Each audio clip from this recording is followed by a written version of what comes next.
Hello there. As you can probably read from the title, we will be going through how good is the Diary of Sahanna, a Wayward Realms lore book. And if you want to read the story yourself, it'll be in the description as well. But before we get to reading, I want to establish how I will be evaluating the story. In my view, lore books have three general guidelines. One, does it tell us something about the world? Meaning it gives us information that is in the game world we are playing, or is it a part of it? Two, is it relevant to the game, meaning the story has something in it that we will see in the game, whether that is a character, faction, place, or an idea. And now, both of those first 2 points are related, but their difference is more akin to, the first point is world building, and the second point is more of stuff that we actually see in game. Third point is it a good story? Now, that is fairly subjective, but I think to, at least how I determine how good a story is how well it accomplishes what it sets out to do. So, how does this book do on point one? The story is about the perspective character Sahanna, a royal, and her experience of being kidnapped by ogres. She is confronted by her preconceptions what ogres are. Before the start of the book, she speaks about how brutish and dim-witted the ogres are, but through the course of the book, she finds out that they aren't what she expected they are. They're actually just like her, a person. It shows us that even royalty, who in most cases are more educated, fall to those preconceptions. People in the Wayward Realms view the ogres in a negative light. They aren't worth consideration. What it also tells us about is that the ogres have very little power in the archipelago. It seems from what we can infer from the books that there isn't any unified ogre nation or any clan large enough to be a political threat. What does that mean? Well, in-game we will probably see ogres, but not in any meaningful way like the human or dwarf kingdoms. We may be able to interact with them, but that doesn't necessarily mean that they will be involved in large quests, or their quests will be more about resolving or eliminating the ogres, depending on how they want to do it. Encountering them will also take on different forms. And as I said before, from what other books can tell us, it is going to be most likely that these are isolated areas and not really any civilization that we may come across in a city. Now, we are also given some information on their culture. They seem to be a kind people, akin to the gentle giant trope. When Sahanna asks why they kidnapped her, they said they felt sorry to do that. They could have left her on the road and just let her go, but they felt sorry for what happened to her and banished the murderer temporarily. They have concepts of justice. This gives us a lot of direct information on the ogres. There's also a lot of indirect information the book gives us as well to consider. The story continues the tone from the previous lore books. A sense of misery and tragedy fill the book. Sahanna thought the ogre brutes were brutes, but came out of it with a respect and a care for them, only for her care to be a new source of pain, as the village that kept her safe died because of it.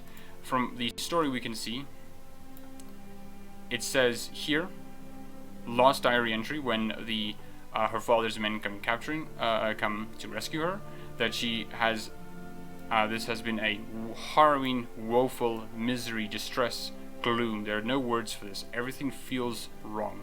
But I must write, and I cannot allow myself to ever forget this. So at the end, when they killed, the ogres and whatnot, she feels a sense of dread. And at the start of the book, one of her companions also died as well. And if I can find it here, where is it?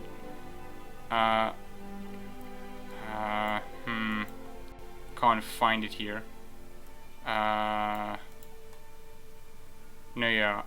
So during the story, one of her companions died, but she felt very terrible about that. But she feels more terrible about the ogres, because the ogres have literally done nothing wrong to her. They banished the murderer. They aren't all like conspiring against her or whatever. And that shows us that the ogres, by all means, are a peaceful, if not just a neutral race, and that should be treated like any other race in the Wayward Realms normally is. Humans would treat like dwarves and elves, while not necessarily with utmost respect, with neutrality and not assumed hostility. That is very important to consider here. And other things that this book also gives indirect information on is some names that we get. Now, whether or not these names will be featured in the Wayward Realms is not necessarily known.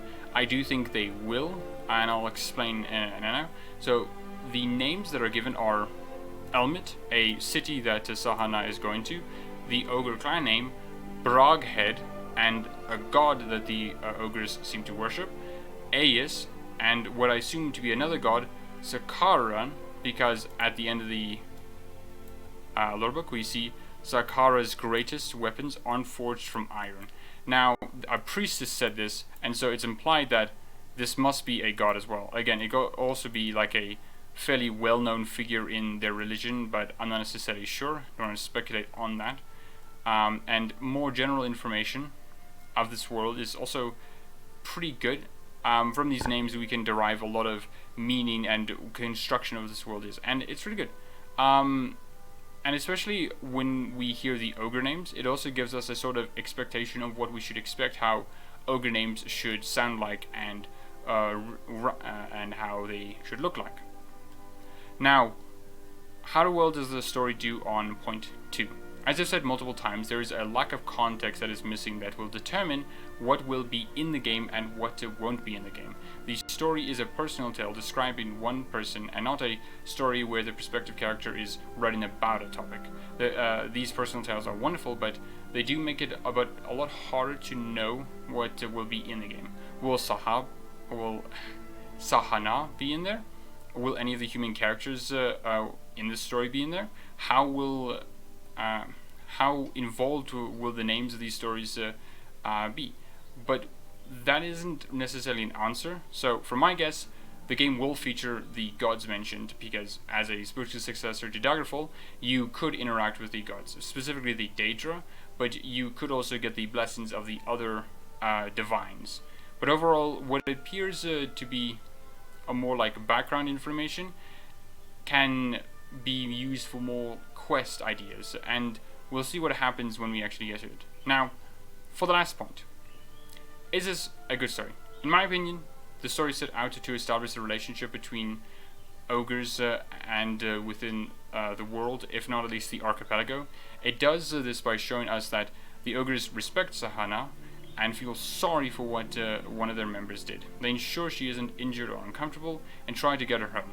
Contrast that with how Sahanna starts out hating them, but as the ogres treat her well and as the story continues, she ends off respecting them. But tragically, it is too late for her to do anything about it, as she has to see them all die.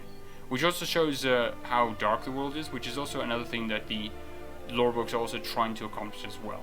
And to me, at least in my opinion, the story is really good. And I think this is just another great addition to the Wayward Realms overall. Thank you very much. I hope you enjoyed it. Enjoy your day.